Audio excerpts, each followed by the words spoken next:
বায়ুর চাপ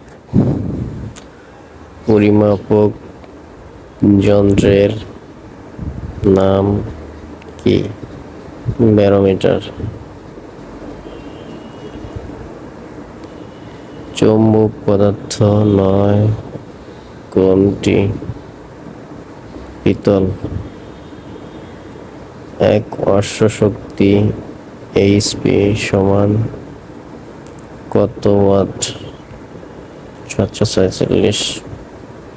পারমাণবিক চুল্লিতে তাপ পরিবাহক হিসেবে কোনটি ব্যবহৃত হয়? সোডিয়াম। মানুষের জন্য সবচেয়ে ক্ষতিকর রশ্মি কোনটি? গামা। কোন ইঞ্জিনে কার্বোরেটর থাকে? Petrol engine. বৈদ্যুতিক হিটার ও বৈদ্যুতিক ইস্ত্রিতে কোন তার ব্যবহৃত হয়? নাইক্রোম।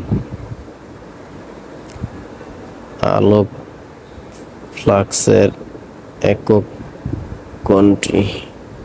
লুমেন।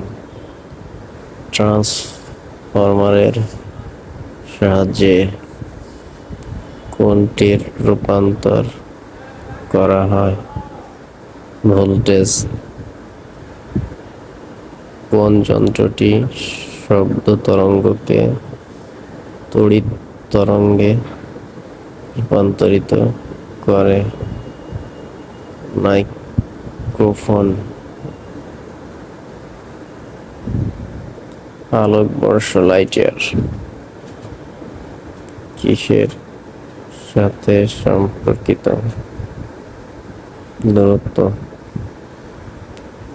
আয়নার পেছনে কোন ধাতু ব্যবহৃত হয়? রূপা। একটি পেন্ডুলাম ঘড়ি বিষুবরেখা থেকে মেরুতে নিলে ঘড়িটির গতির কি পরিবর্তন হবে? দ্রুত চলবে। ফোনোগ্রাফ যন্ত্র আবিষ্কার করে এডিসন। শব্দোত্তর তরঙ্গের কম্পাঙ্ক কোনটি? 20,005।